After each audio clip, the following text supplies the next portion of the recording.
The Prohibition. Captain Nora Velasquez stood on the bridge of the Artemis, staring at the holographic display of her ship's schematics. 300 meters long. Exactly the maximum length permitted by the Arcturus Accords. Every weapon system, shield generator, and engine component meticulously designed to stay precisely within the restrictions imposed by the Galactic Council. Not a millimeter longer, not a joule more powerful than regulations allowed. She hated it. Inspection shuttle requesting permission to dock. Captain, Lieutenant Kwan announced from the communications station. Nora straightened her uniform jacket. Permission granted. I'll meet our esteemed guest at Docking Bay 3. As she strode through the corridors of her ship, crew members snapped to attention. They all knew what was at stake today. The annual inspection by Galactic Council representatives was more than a formality. It was a humiliation ritual, a reminder of humanity's subordinate status. The airlock cycled open, revealing Ambassador Tirnak of the Veldari species. The tall, insectoid alien's compound eyes glittered in the artificial light, mandibles clicking softly as he stepped aboard. Captain Velasquez, the ambassador's translation device, rendered his clicks and chirps into smooth, accentless English. I trust your vessel is in full compliance today. Nora forced a diplomatic smile. Of course, Ambassador. The Artemis adheres to all provisions of the Arcturus Accords, as does every ship in Earth's defense fleet. Excellent. Then you won't mind if my aides conduct a thorough scan of your systems. For the next 4 hours, Nora led the ambassador and his team through every compartment of the Artemis. They inspected the ship's modest point defense lasers, regulation shield generators, and carefully calibrated engines. Everything precisely matched what a patrol vessel should contain under the restrictions. Nothing more, nothing less. Your ship appears to be in compliance, Captain, Tirnak finally announced as they returned to the airlock. Though I must admit, I find it curious that humans continue to build vessels that push against every limitation of the Accords. We're simply making efficient use of the parameters we're permitted, Nora replied, maintaining her diplomatic tone. The ambassador's mandibles clicked rapidly, the Veldari equivalent of a dismissive laugh. The Council remembers well what happened the last time humanity was permitted unrestricted military development. The Mars incident claimed millions of lives across 3 star systems.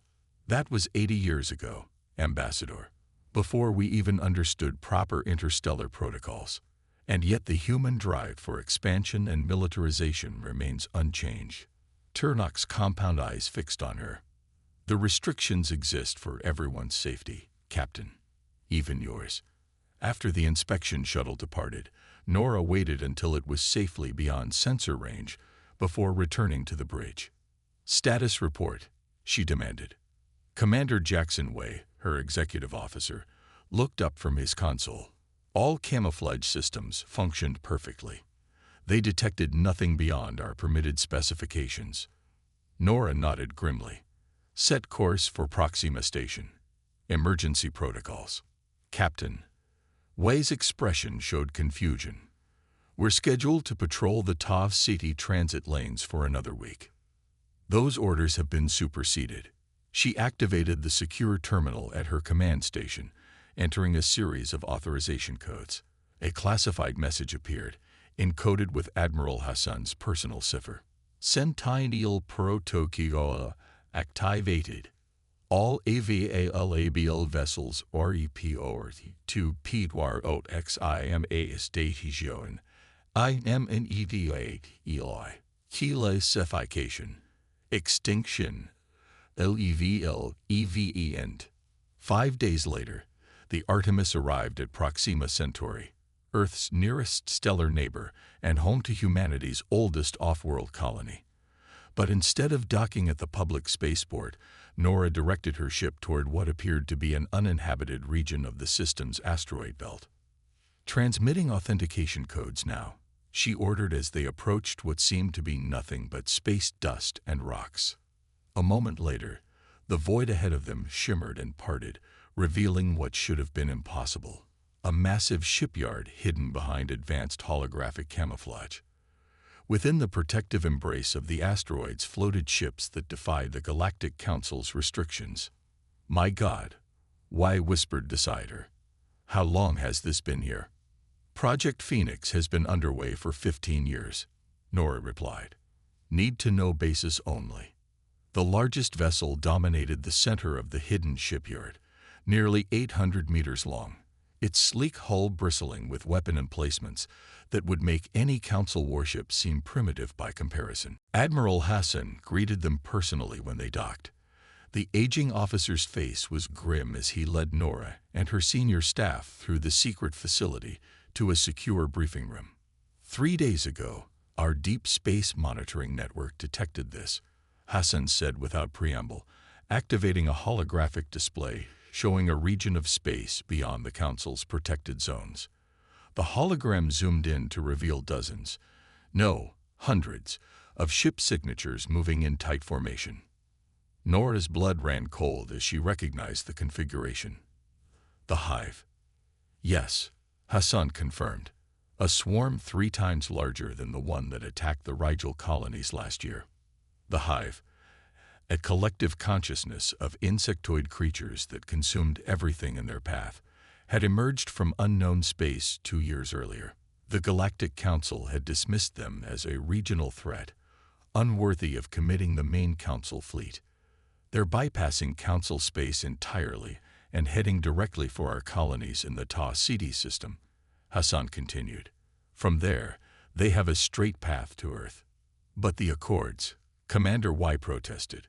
The Council is obligated to protect us from existential threats. Admiral Hassan's laugh was bitter. We've already notified the Council. They've promised to evaluate the situation and establish appropriate containment protocols. By the time they finish their deliberations, our colonies will be ashes. So what's the plan? Nora asked quietly. Hassan's eyes met hers. That's why you and 14 other ship captains are here. You're being reassigned. He pressed another control, and the hologram shifted to display the massive vessel they'd seen in the shipyard. Meet the Phoenix, the first of humanity's true warships, and you, Captain Velasquez, are taking command. Nora stared at the ship specifications, scrolling beside the image. The Phoenix exceeded every Council restriction by orders of magnitude. Its main cannons alone violated 7 different weapons provisions. If the Council discovers this, they'll revoke our membership status. They could quarantine our entire system. The implications were staggering. If we do nothing, there won't be a system left to quarantine. Hassan countered. The Phoenix is just the beginning, Captain. Come with me. He led them deeper into the facility, past security checkpoints that required DNA verification at each stage. Finally, they entered a vast chamber that hummed with power. In the center stood what appeared to be a massive spherical device. This is what we've really been building, Hassan said quietly. The Council forbade us from constructing warships beyond a certain size, so we created something else entirely. Nora approached the sphere, marveling at its complexity. What exactly am I looking at, Admiral? The culmination of 15 years of research, reverse engineering alien tech, and human innovation. Hassan's voice carried a mixture of pride and apprehension.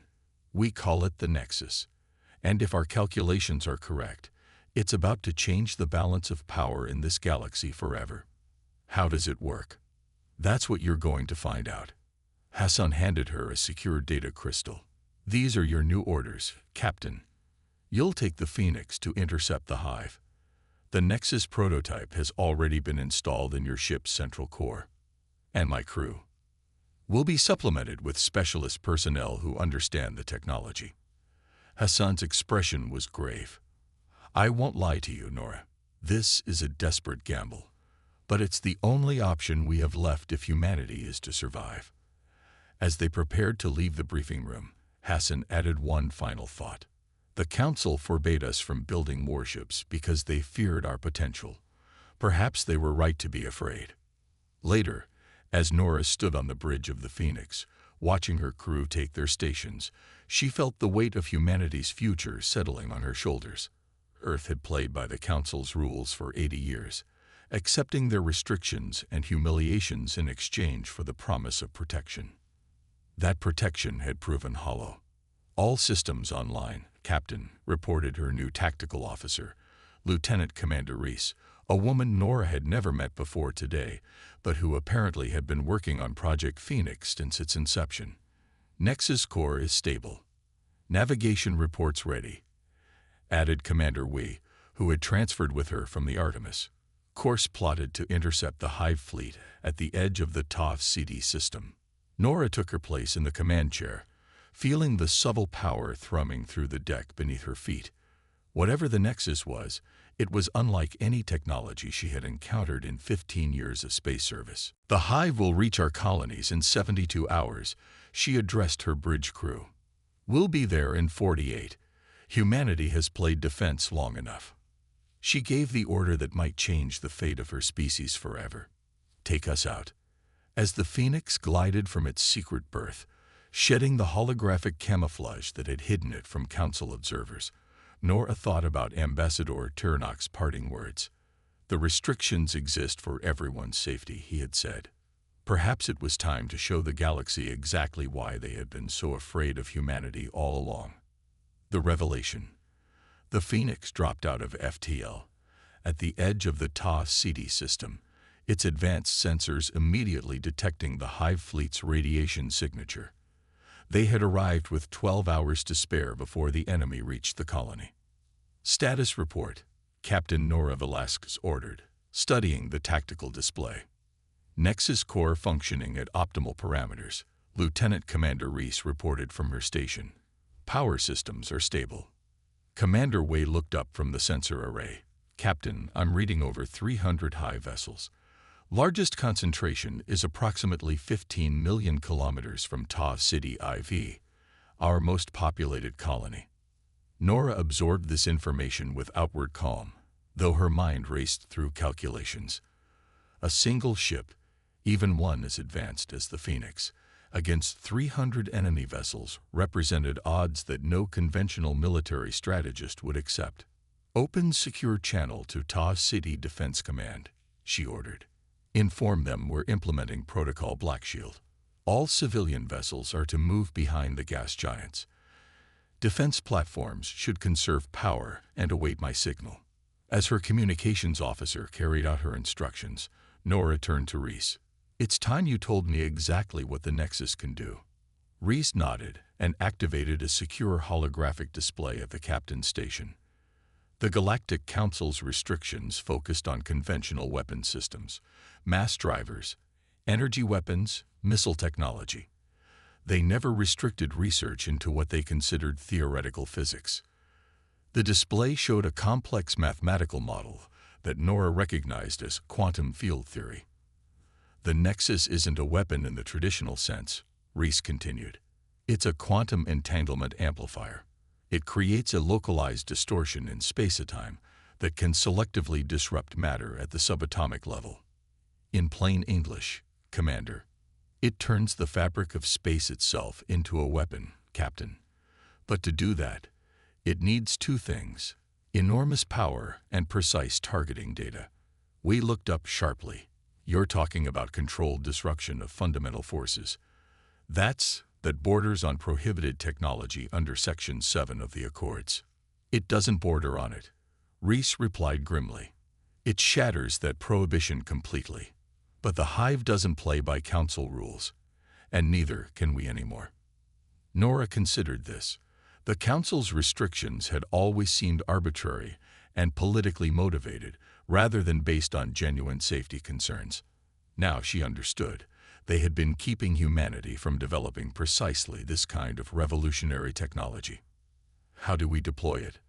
"The Phoenix needs to get within 10,000 kilometers of the main Hive cluster," Reese explained. "The Nexus will use our conventional shields as a projection medium. When activated, it will create a quantum disruption field that targets the specific molecular structure of Hive biotech, and the collateral effect on our own technology." Reese hesitated. "Minimal, in theory. The Nexus is calibrated to recognize and preserve human technological signatures. But Captain, This has never been field-tested at full power. Nora nodded, understanding the unspoken risk. They were gambling not just with their lives, but potentially with the fundamental laws of physics. Hive Fleet has altered course, Wei announced suddenly. They've detected us. Multiple vessels breaking formation and accelerating in our direction. Battle stations, Nora ordered. Helm, plot and intercept course toward the main cluster. Weapons, prepare conventional systems for defensive engagement only. We need to get closer. The Phoenix surged forward, its advanced engines pushing it to speeds that would have been impossible under Council restrictions. On the tactical display, 12 Hive scout ships moved to intercept, their organic-looking hulls pulsing with bioluminescent patterns. They're scanning us, Wei reported. Unusual energy patterns. They seem confused by our signature. The Phoenix doesn't match any known configuration in their collective memory, Reese explained. The Nexus core masks our energy profile. The first volley from the Hive scouts lashed out, biological projectiles that secreted corrosive compounds on impact, designed to melt through conventional hull materials. Evasive maneuvers, Nora commanded. Return fire with point defense systems only. Conserve main weapons.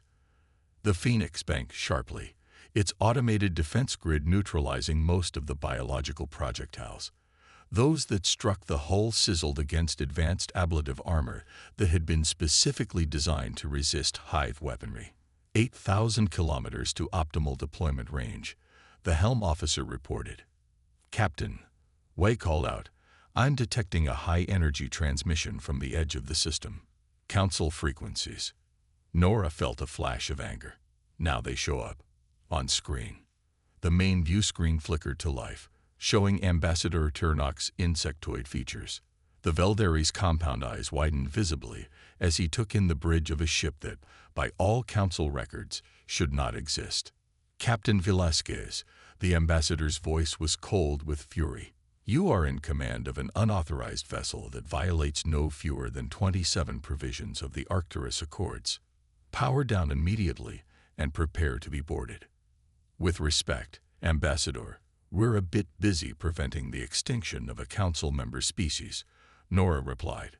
Where is the Council fleet that was promised to protect our colonies? A response force has been dispatched and will arrive within 3 days. The Hive will reach our main colony in less than 6 hours, Nora cut him off. We'll discuss treaty violations after we've saved millions of lives. She signaled her communications officer to cut the transmission. 5,000 kilometers to deployment range, reported the helm. Hive main fleet is adjusting formation. They're accelerating toward us. The tactical display showed hundreds of Hive vessels, now moving as one coordinated organism, like antibodies rushing to eliminate an infection. They recognize we're a threat, Reese observed. The collective is prioritizing our destruction. Perfect, Nora replied. Let's make sure they commit fully to the attack. Helm, reduce speed by 20%. Make it look like we're having propulsion difficulties. Captain, Wei questioned. We need them clustered as tightly as possible for the Nexus to be effective, she explained. The Phoenix shuddered as the first wave of Hive attackers struck. Biological weapons splashed against their shields, consuming energy as they attempted to digest the defensive barrier. Shields at 82%, reported Tactical. Holding steady. 2,000 kilometers to optimal range. On the tactical display, the Hive fleet had formed into an arrow formation, with the largest vessels, massive carrier organisms that spawned smaller fighters, at the center of the formation, exactly where Nora wanted them. Captain, Wei's voice was urgent. 3 Council warships have just dropped out of FTL at the system edge. They're charging weapons, and they're targeting us, not the Hive. Nora cursed under her breath. The Council was more concerned with enforcing their restrictions than defending against a genuine threat. Optimal range achieved, announced the helm. Nexus status, Nora demanded. Reese's fingers flew across her console. Core stable. Field generators aligned. Awaiting your command, Captain. Nora took a deep breath. What they were about to do would change humanity's standing in the galaxy forever, for better or worse. Initiate Nexus deployment, she ordered. Full spectrum. Reese pressed her palm against a biometric scanner. Nexus activation sequence initiated. Field will propagate in 30 seconds. On the main view screen, the space between the Phoenix and the Hive fleet began to distort subtly, like heat waves rising from hot pavement. The distortion intensified, spreading outward in concentric ripples. Council vessels are hailing us, reported communications. They're ordering us to stand down or be fired upon. Maintain position, Nora commanded, her eyes fixed on the tactical display. Nexus deployment at 60%. The first Hive vessels to encounter the expanding quantum field seemed to shudder, their biological hulls rippling as if suddenly afflicted by a systemic disease. Then, horrifyingly and beautifully, they began to unravel, not exploding, but simply coming apart at the molecular level, dissolving into clouds of component particles. "It's working," Reese whispered, awe in her voice. The effect cascaded through the Hive fleet with increasing speed as the Nexus reached full power. Ship after ship disintegrated, the collective consciousness seemingly unable to comprehend or counter what was happening. Within minutes, where 300 Hive vessels had been, there was nothing but expanding clouds of molecular dust. Nexus field has reached maximum radius, Reese reported. Quantum disruption complete. Any effect on our systems or the colony? Nora asked. Negative, Captain. The targeting parameters held perfectly. Only Hive biotech was affected. Nora allowed herself a moment of relief before turning to the next problem. Status of Council vessels. Holding position at extreme weapons range, White replied. They appear to be confused. I imagine they are, Nora said grimly. Open a channel. Ambassador Turnok's face appeared on screen again, his compound eyes shifting rapidly between what must have been displays of sensor data. What have you done? The Veldari demanded, mandibles clicking rapidly in agitation. We've neutralized a threat to Council space that you dismissed as regional, Nora replied evenly. The Nexus technology targeted the specific molecular structure of Hive biotech. No conventional weapons were used. This technology, Turnok began, was developed legally, Nora interrupted. The Arcturus Accords restricted ship size, conventional weaponry, and FTL capabilities. They never prohibited research into quantum physics or its applications. Such sophistry does not change the fact that humanity has clearly been developing military technology in secret. The ambassador's translation device couldn't fully convey his outrage, but his body language made it clear. We developed a defensive system after it became apparent that the Council would not honor its protection obligations, Nora countered. Had you responded to our warnings about the Hive with appropriate force, none of this would have been necessary. The ambassador seemed at a loss for words, his mandibles working silently. Admiral Hassan's face appeared on a secondary screen, a secure transmission from Earth. Captain Velasquez, the Council High Command has made direct contact with Earth governance. It seems your demonstration has attracted attention at the highest levels. Am I to stand down, Admiral? Nora asked formally. Hassan's weathered face broke into a rare smile. On the contrary, you're to proceed to Council Station Alpha with the Phoenix. Our diplomatic team will meet you there. It seems we've been invited to renegotiate certain provisions of the Arcturus Accords. 1 month later, Captain Nora Velasquez stood in the Great Hall of the Galactic Council, her dress uniform pristine as she faced representatives of 37 spacefaring civilizations. The emergency session had been contentious, with many species calling for sanctions against Earth for treaty violations. But the reality of the Hive threat, and humanity's proven ability to neutralize it, had forced a reassessment.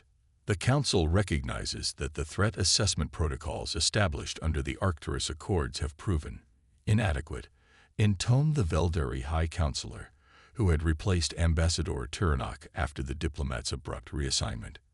Furthermore, the restrictions placed on human technological development were implemented without full consideration of emerging threats. Nora maintained a neutral expression, though internally she felt vindication. Beside her, Admiral Hassan and the Earth diplomatic team listened carefully to the formal acknowledgement of what they had known for decades. Therefore, by unanimous vote, the Council hereby amends the Arcturus Accords.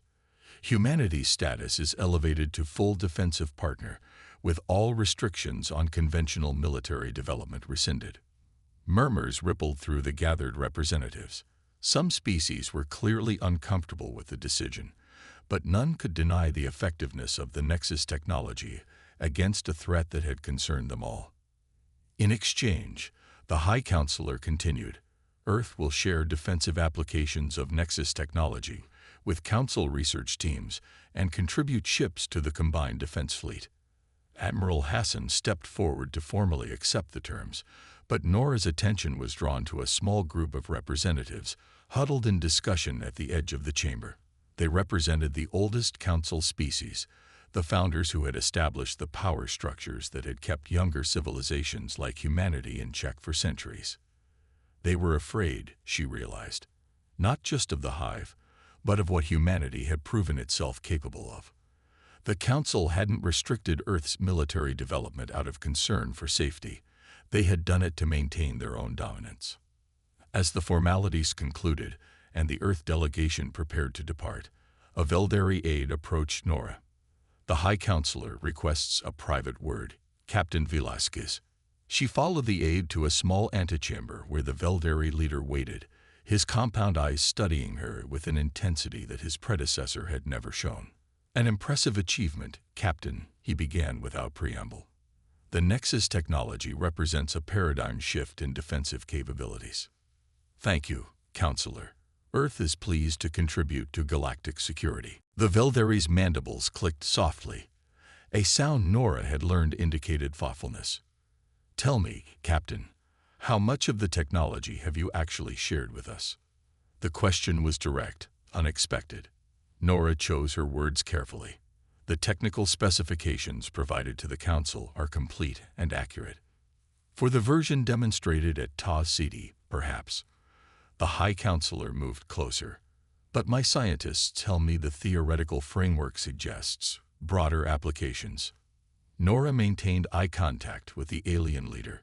All technology evolves, Counselor. The Phoenix and its systems represent our current deployment capabilities. The unspoken message hung in the air between them. What humanity had shown was merely the beginning. I see. The Veldari stepped back. Then let us hope our new partnership remains mutually beneficial, Captain. It would be unfortunate if the Council ever found itself on the receiving end of humanity's ingenuity. Earth has always valued cooperation over conflict, Nora replied diplomatically. But we will never again allow restrictions to prevent us from defending our people. As she returned to the Phoenix, now docked prominently at the main Council station rather than hidden behind holographic camouflage, Nora reflected on how quickly the galaxy's power dynamics had shifted. For 80 years, humanity had played by rules designed to keep them subservient, building in secret what they were forbidden to create openly. No longer. The Council had feared human warships. What they got instead was something far more revolutionary. Commander Wei met her at the airlock. Orders, Captain. Set course for Earth, Nora replied. And then open a secure channel to Admiral Hassan. There's something I need to discuss with him about Phase 2 of the Nexus project. The Phoenix disengaged from the Council station, its distinctive profile now recognized throughout Council space, not as a treaty violation, but as the herald of a new era, one in which humanity would never again allow itself to be constrained by the fears of others.